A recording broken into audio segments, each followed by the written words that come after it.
दोस्तों, ये हैं सरिता जी, जो 1 साल पहले शहर छोड़ वापस गांव आ गई और अपने पति के साथ पुश्तैनी ज़मीन पर देसी मुर्गा फार्म शुरू कर दिया। इनका मानना है, अगर आप कोई भी काम करते हैं तो पहले उस काम की सही से जांच पड़ताल कर लें, ताकि इसमें नुकसान कम से कम हो और फ़ायदा ज़्यादा से ज़्यादा हो। ये कहना है सरिता जी का कि अगर आप कुछ बातों का ध्यान रखेंगे तो कभी भी किसी भी बिजनेस में फेल नहीं होंगे। हमारे एक तो फैमिली में महिलाओं को जॉब नहीं करने देते। जी जी। तो मैंने थोड़ा सा आइडिया लगाया, मैं जॉब ना करके खुद अपने गांव में क्यों ना बिजनेस करूं। मेरा मानना यही है कि वो ज़्यादा से ज़्यादा इस जो भी है फ्री रेंज में रखे और जितना भी उसे माल वेस्टेज मिलता है मार्केट से किसी वो खिलाए। क्योंकि मैंने जहाँ तक सीखा है, जब हमें किसी चीज़ में फ़ायदा होता है तो बहुत नुकसान भी होता है। नमस्कार भाइयों, इंडिया फार्मिंग टेक्नोलॉजी में आपका एक बार फिर से स्वागत है। दोस्तों, कहते हैं काम कोई छोटा या बड़ा नहीं होता, जज्बा होना चाहिए काम करने के लिए। अगर आप किसी काम को मेहनत और लगन से कर रहे हैं तो वही काम आपको एक दिन सफलता की सीढ़ी पर चढ़ा देता है। ऐसा ही कुछ किया है मेरठ जिले के रहने वाले मोनू जी और सावित्री जी ने, जो पिछले 5 से 6 महीने से देसी मुर्गा पालन कर रहे हैं। और इनका जो कहना ये है कि अगर आप देसी मुर्गा पालन करते हैं, इस तरह से आप अगर देसी मुर्गा पालन करेंगे तो इसमें से घाटे के जो चांस है वो कम हो जाएंगे, आपका जो फार्म है वो प्रॉफिट की तरफ जाएगा। तो पूरी जानकारी और सर और मैडम से लेते हैं। तो चलिए वीडियो शुरू करते हैं। इंडियन फार्मिंग टेक्नोलॉजी चैनल को सब्सक्राइब करें, साथ में पास वाले घंटे का बटन ज़रूर दबाएं, जिससे हमारी आगे आने वाली वीडियोज़ का नोटिफिकेशन सबसे पहले आप तक पहुँचे। नमस्कार मैम। नमस्कार सर। नमस्कार सर। नमस्कार सर। सर, सबसे पहले ये फार्म का नाम बताइए और कहाँ पर स्थित है, जो लोकेशन है वो आप जरा बताइए हमारे दर्शकों को। सर, फार्म हमारा ब्रजपाल पोल्ट्री फार्म है जी। ये गांव गगोल, जिला मेरठ में है, नियर बाय प्रतापपुर पड़ता है जी। तो मेरा यहाँ पे सवाल ये है कि ये जो विचार था देसी मुर्गी पालन, ये मैडम आपका विचार था या सर का विचार था? सर, ये जो विचार है हमारे पापा जी, हमारी मम्मी जी है, हमारी पूरी फैमिली का विचार है। ताकि हमने ये सोचा, हमारे जो फैमिली है उनसे बात करके हमने बोला कि हम क्यों ना अपनी जगह पे ये काम करें, ताकि हमें किसी को दिक्कत या परेशानी ना हो। मैडम, एक महिला भी हैं, आप साथ में गांव में समाज में भी रहती हैं। हाँ जी सर। तो आपको किस तरह की चुनौती का सामना करना पड़ा? सर, जब हम लोगों ने ये काम किया था तो कई लोग बहुत सारे बोलते थे कि तुम महिला हो, क्यों ये काम करना चाहती हो। लेकिन नहीं, सबसे बड़ी बात सपोर्ट मुझे अपने जो हमारे फादर इन लॉ है उनका मुझे बहुत सपोर्ट मिला है। उन्होंने मुझे आगे सपोर्ट किया, क्योंकि वो इन चीज़ों को नहीं मानते कि कोई क्या कह रहा है क्या नहीं। तो आपने देसी मुर्गी पालन का चुनाव क्यों करा?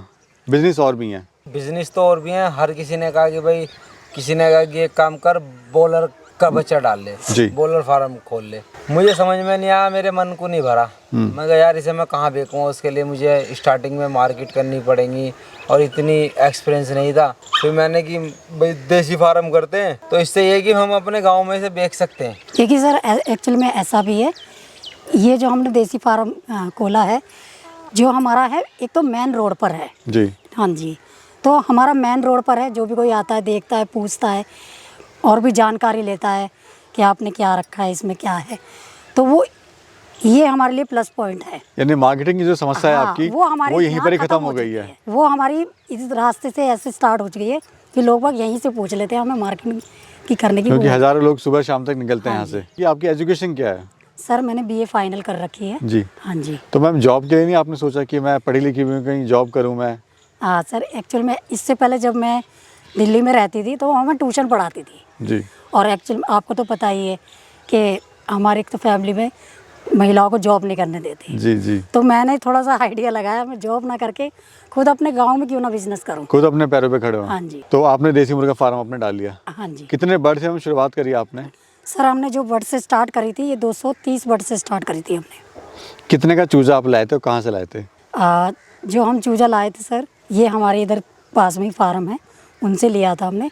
और ये हम लाए थे 70 रुपये का पर डे पर बच्चा आप ही लाए थे। और ब्रीड कौन सी आपके पास? ये RI की है। जी। हाँ जी। तो मैम, अगर बात करें इस ब्रीड की, तो कितने दिन में तैयार होती है ये कम से कम तैयार होती है 5 से 6 महीने की। और अंडा देना कब स्टार्ट करती है? ये अंडा तो आपको मैं बताऊँ 5.5 महीने में देती है ये। अच्छा सर, आपने बताया हमें कि आपका जो कॉन्सेप्ट है इसको पालने का, वो बड़ा डिफरेंट है। आप मंडी जाते हैं सुबह, वहाँ से जो बच्चे कुछ फ्रूट्स होते हैं वो आप लाते हैं, जो इनको आप इनको देते हो। तो ये आइडिया कैसे आया और क्या कॉन्सेप्ट है, थोड़ा सा वो बताइए हमारे दर्शकों को। दरअसल सर एक हमारे पास में ही हमारे अंकल जी हैं, पप्पू अंकल, तो उन्होंने थोड़ा कहा हमसे कि भाई एक काम करो, मंडी चले जाओ करो आप। फिर यहाँ के सब्जी वाले हैं वे भी हमें थोड़ा बहुत सपोर्ट करते रहे, थोड़ा बहुत अपने उनके पास वेस्टेज हुआ वो हमें पकड़ा दिया। फिर एक अंकल जी ने बोला कि भाई आप एक काम करो, मंडी चले जाओ करो, मंडी में बहुत वेस्टेज है। फिर हम वहाँ मंडी गए, फिर धीरे धीरे थोड़ा सा तो स्टार्टिंग में अच्छा सीन लगा। फिर जब 1-2 दिन जाते रहे तो फिर आदत सी पड़ गई। कोई दिक्कत नहीं, अब फिर सेटिंग भी हो गई। फिर वहाँ पे नहीं, वो तो मेरा मतलब है कि सेटिंग वगैरह आपने कर ली, सब कुछ है, लेकिन फ़ायदा क्या है जो हमारे नया फार्मर से खोलना चाहता है या आपको, इससे फ़ायदा क्या है? इससे सर फ़ायदा ये है कि हम इससे दाने की कॉस्ट को बिल्कुल लो कर सकते हैं। दाने की कॉस्ट कतई भी नहीं आने की इसमें, आप बिल्कुल फ्री रेंज पाल सकते हैं। यानी प्रॉफिट ज़्यादा से ज़्यादा, लागत कम से कम। हाँ, देखिए ये भी है सर कि थोड़ा सा अब आप देखते हो कि दाना सस्ता नहीं आता, काफ़ी महंगा आता है। अगर जो फार्मर है उसको दाना ही दाना खिलाता रहेगा तो मुझे नहीं लगता कि उससे थोड़ा बहुत फ़ायदा होगा। मेरा मानना यही है कि वो ज़्यादा से ज़्यादा इस जो भी है फ्री रेंज में रखे और जितना भी उसे माल वेस्टेज मिलता है मार्केट से किसी से वो खिलाए। मुर्गा किस रेट का आप दे रहे हैं? सर एक ब्रेड दे देते 400 से 500 रुपये का भी बेच देते हैं। जी हाँ, खूब हंस के दिख जाता है। जैसे कस्टमर आता है, जैसा कस्टमर आता है उसे उसी तरीके से हैंडल कस्टमर करते को हैं। वापसी नहीं भेजते। और दूसरा आपने ट्रेनिंग वगैरह आप लोगों ने ली थी कहीं पर शुरुआत में? लेकिन मेरा मानना है सर, जैसे हमने ये काम बिना ट्रेनिंग के स्टार्ट किया है तो यहाँ इस काम को शुरू करने से ही हमें बहुत ट्रेनिंग मिल रही है। हमें पता चल रहा है कि क्या नुकसान हो रहा है, क्या फ़ायदा हो रहा है, किस तरीके से हमें काम करना है, किस तरीके से नहीं करना। एक ट्रेनिंग होती है, ट्रेनिंग के अकॉर्डिंग होती है और एक तजुर्बा होता है प्रैक्टिकली आप यहाँ कर रहे हैं। और सर प्रॉफिट की अगर बात करें तो कितना आपको प्रॉफिट हो रहा है इससे? सर इसके अंदर 50% तो है ही प्रॉफिट, इसमें तो कोई शक ही नहीं है। बाकी हम तो कम से कम 80% ले रहे हैं, लेके चल रहे हैं। प्रॉफिट है, क्योंकि हमारे तो कॉस्ट है ही नहीं बिल्कुल भी।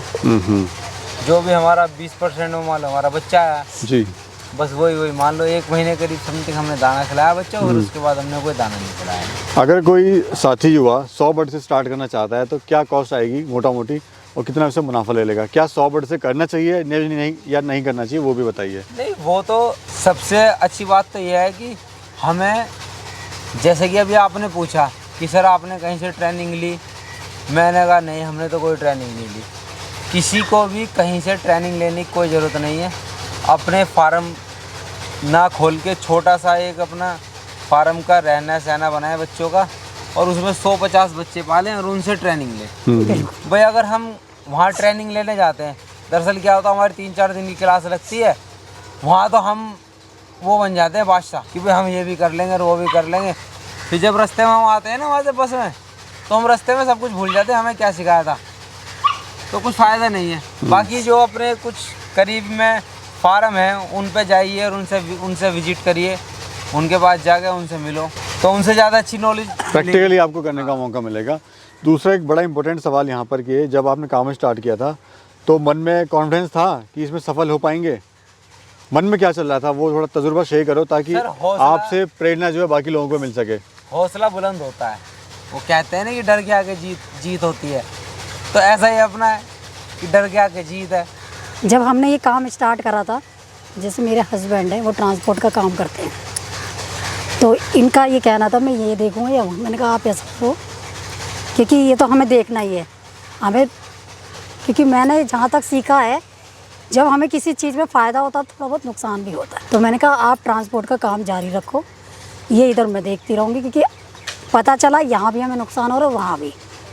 तो हमने इनको ये बोला कि आप ट्रांसपोर्ट का देखो, मैं यहाँ देखूँगी, फिर देखते क्या होता है, बाकी किस्मत पे है। डिवाइड कर दिया आपने। हाँ जी। इनका काम इनको दे दिया, आपने हाँ। अपना एक संभाल लिया। अच्छा, हमारे युवा साथी जो बेरोजगार है, जो गांव छोड़ के शहर जा रहे हैं, उन लोगों को आप क्या संदेश देना चाहते हैं? देखिए सर, मैं थोड़ा सा इसमें जोड़ना चाहूँगी, जो भी हमारे युवा हैं और काम करना स्टार्ट चाहते हैं, तो मैं तो यही कहूँगी गांव से अच्छी कोई जगह नहीं है, वो अपने गांव में ही रह के इस काम को करें और अपनी जगह पे करें, क्योंकि उससे क्या होगा कि अपनी जगह पे रह के आप अपना काम अच्छे से कर सकते हैं। क्योंकि अगर किराए पे करते हैं तो कई सारी दिक्कतें आती हैं, कोई जगह खाली करवा लेता है, कोई कुछ। अपनी जगह होगी, अपना काम होगा और अपना काम हम अच्छे से कर भी सकते हैं। युवाओं को मेरा ये कहना ही है कि कि वो काम करें, चाहे छोटे लेवल से करें और हिम्मत से करें, तरीके से करें। धन्यवाद सर, और धन्यवाद मैम आपका भी। तो दोस्तों, उम्मीद है आज की जो वीडियो है वो आपको पसंद आई होगी। अगर मैम और सर के द्वारा जो विचार इन्होंने रखे हैं उससे आप अपना फार्म स्टार्ट करेंगे तो आपके इसमें नुकसान होने के चांसेस कम से कम और मुनाफा होने के चांसेस ज़्यादा से ज़्यादा बढ़ जाएंगे। तो वीडियो यहीं ख़त्म करते हैं, एक नई वीडियो में फिर मिलेंगे, तब तक के लिए जय हिंद। नमस्कार।